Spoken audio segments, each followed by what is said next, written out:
Il y a un sondage. Tac tac tac. Ouais. Il y a une version française et une version anglaise. Pour un sondage au sujet d'un challenge que je vais me faire sur GameCube. Qui promet d'être hilarant. Qui consiste simplement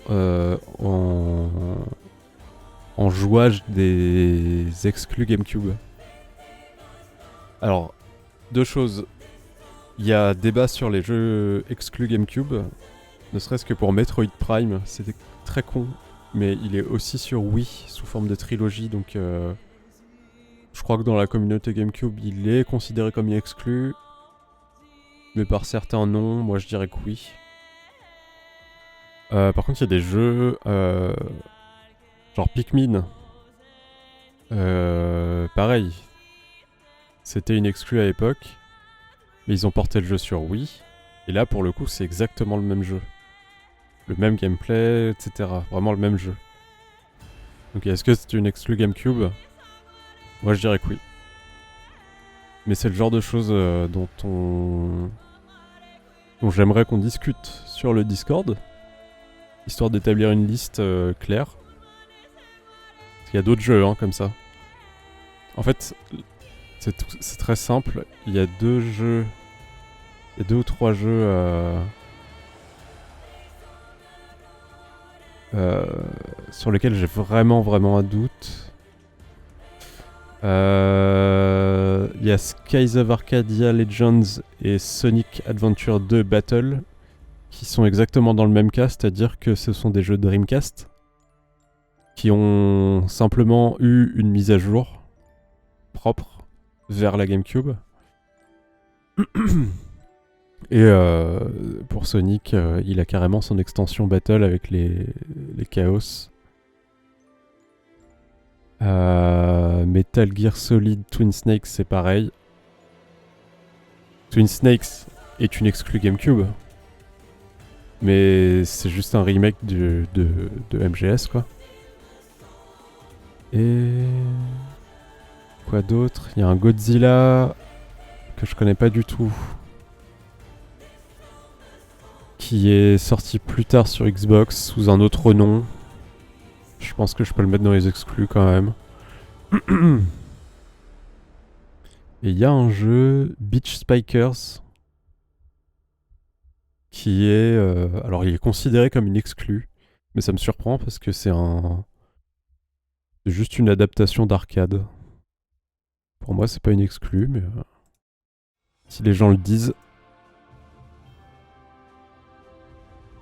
Voilà, après il y a des jeux qui me font un peu flipper, du genre Dancing Stage Mario Mix, Doshin the Giant, qui est juste chiant comme la mort. Pokémon Channel, cultissime, excellent en termes de gameplay, n'est-ce pas?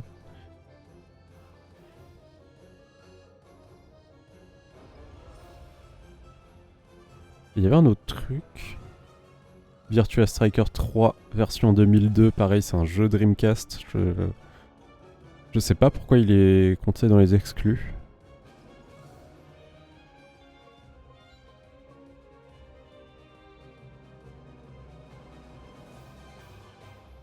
Pikmin 1 et 2, ouais, je l'ai dit. Odama, je vais détester. J'ai détesté ce jeu quand j'étais petit. Vraiment, je l'avais fait avec un pote. On en avait bouffé nos manettes, quoi. Après, les jeux de catch, je connais pas du tout. Pas du tout mon univers. Monkey Ball, j'ai hâte. Le 2 est une exclue GameCube, hein. C'est un fait sous-côté. Tales of Symphonia, j'ai hâte. Bon, j'ai hâte pour tout, en fait.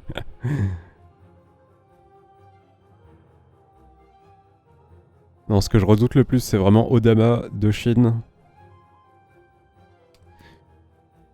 Et Pokémon Channel, je crois que c'est juste... c'est littéralement... Le gameplay, c'est... tu t'assois à côté de Pikachu, tu regardes la télé. Rien que le nom. Le nom duquel? Odama, c'est un jeu de flipper, si tu connais pas. C'est un jeu de flipper. Le concept est trop cool. Ça se passe dans le Japon féodal. Et ça se joue au micro. Et tu diriges déjà des armées.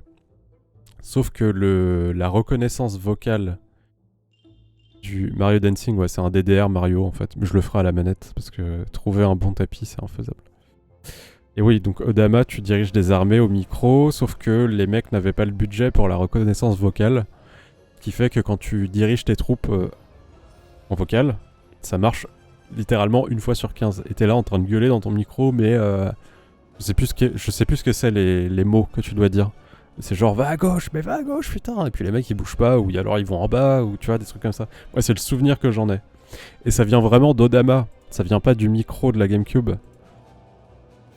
Parce que sur Mario Party 7, le micro était nickel.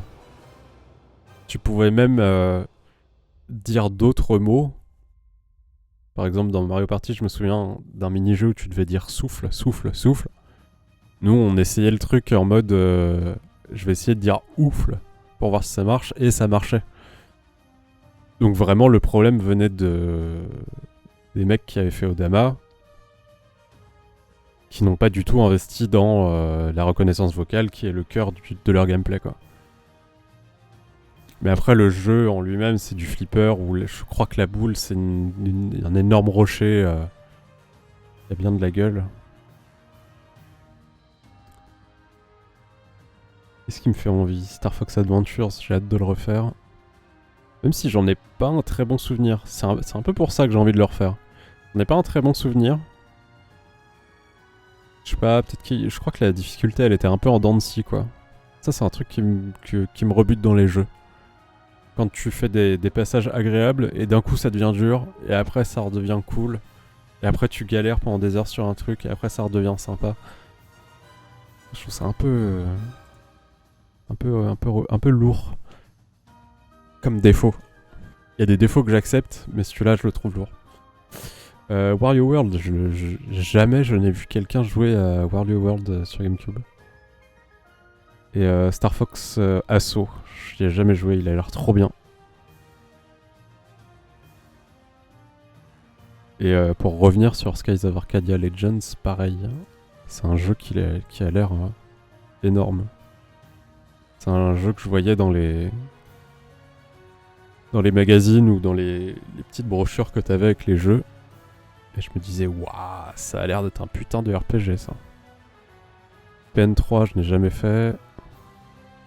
Luigi's Mansion, je l'ai jamais fini, je crois.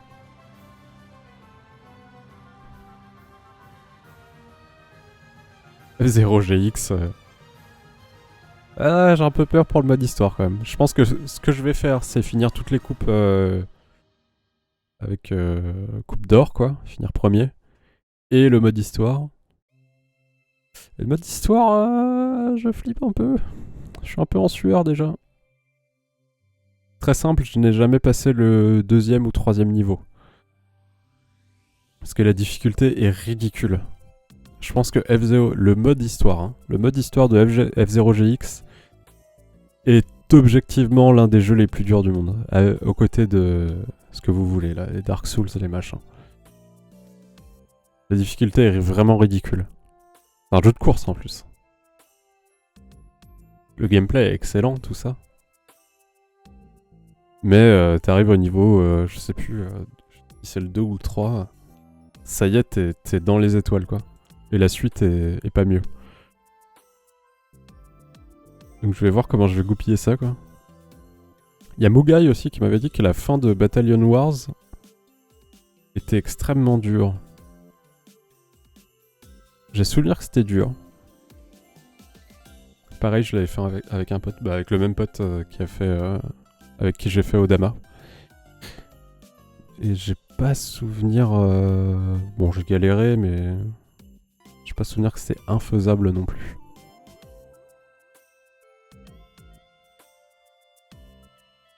NBA Courtside, c'est un jeu de basket... un bon souvenir dessus.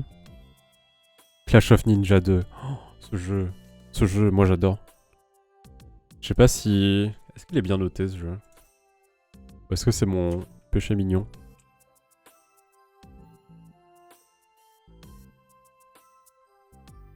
« 96% des utilisateurs ont aimé ce jeu. » Ouais, il est bien noté, ça me rassure.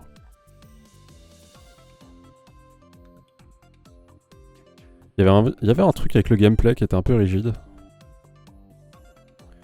Mais et moi j'adorais, putain. Pour moi c'est le jeu de baston Naruto. Je suis peut-être à côté de la plaque, mais... Clash of Ninja 2, excellent. Wave Race. Yu-Gi-Oh! Il m'intrigue. L'Empire des Illusions.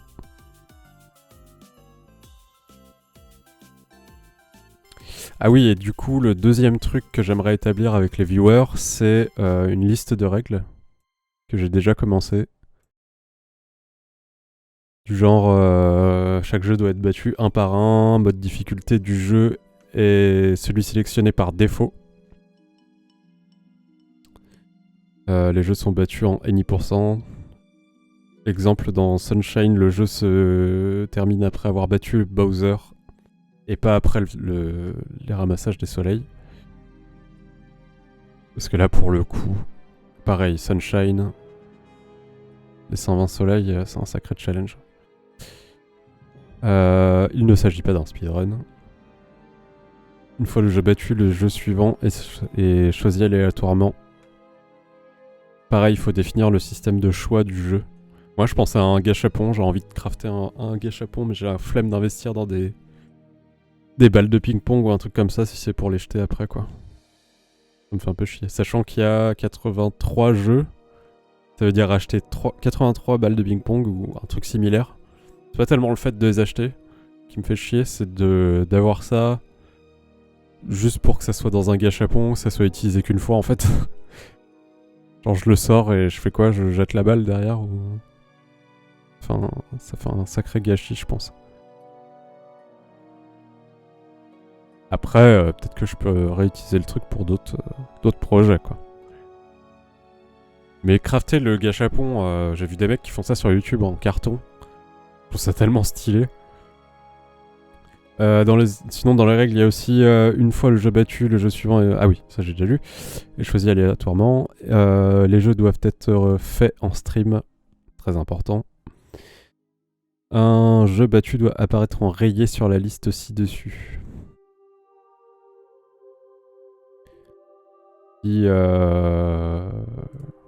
Si les viewers ont d'autres idées de règles, pas des règles cons, hein, vraiment, il faut que ça soit des règles assez